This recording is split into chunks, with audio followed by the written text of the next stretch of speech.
This is Seth MacFarlane's follow-up to Ted. Is it as good as Ted? Let's find out.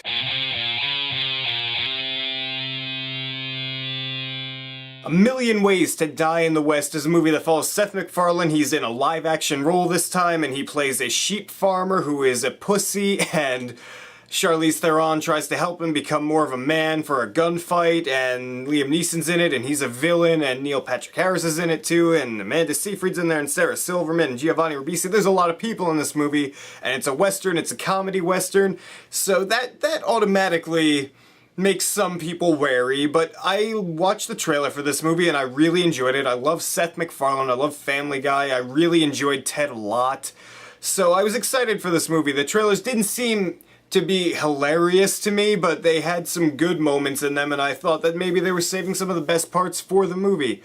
And coming out of this movie, I enjoyed it a lot. It's a very funny movie, it's enjoyable.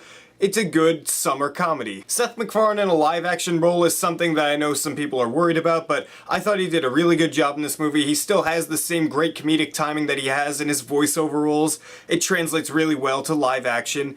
Charlize Theron has some funny moments in the movie, as does Neil Patrick Harris. I thought he was great in this movie, and he does have one of his signature lines from How I Met Your Mother in there. That was great to see. Giovanni Ribisi and Sarah Silverman, they play boyfriend and girlfriend, and Sarah Silverman's a whore, and they're Christians, and they have some scenes together, and it was mostly funny, but I feel like one scene in the movie that I don't want to spoil, but I feel like there was just one time in the movie where they just kind of put it in there for no reason, just for giggles, I guess. But also Liam Neeson is in this movie, and he plays the big bad guy, I guess, and he just kind of plays a straight villain for the most part. I mean, I get that he's kind of supposed to be like the generic Western villain, and it's kind of a parody of that, but he never really parodies it. He's just kind of the generic Western villain, and he's evil, and he shoots things, and it's like, I wish he would have had some funny lines in there. Seth MacFarlane also directs this movie, and the movie itself looks really good. I mean,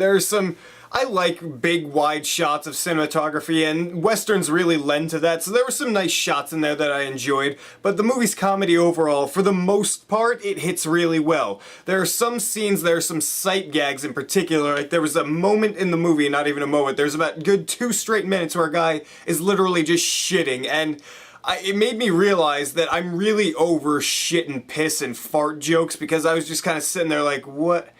Is this really what's going on here? I mean, ugh. But overall, there are some really funny moments. There are some epic cameos, and I mean, they are amazing. You won't see them coming, but they are just so good, and I'm not going to spoil them, but they're some of the best parts of the entire movie. One thing I really liked about this movie was how Seth MacFarlane intertwined dialogue from today. It's not just all Western talk, it's talk from like people from today. They talk about so many things that are around now that weren't really known back then, so you get a lot of moments in the movie where they're like, wait, what are you talking about? It's like, nothing. And it's funny because if you're trying to make a comedy Western, it's like, if they're all just talking like, hey, the Wild West, and it wouldn't be that funny. I like how he just kind of shit on that and said, nope, this is what we're doing. And there are a couple of really great sequences in the movie of comedy, like ones that I'll really remember. Like there are some funny jokes in there, but there are some really great sequences. Like when Charlize Theron is trying to train Seth MacFarlane to be a better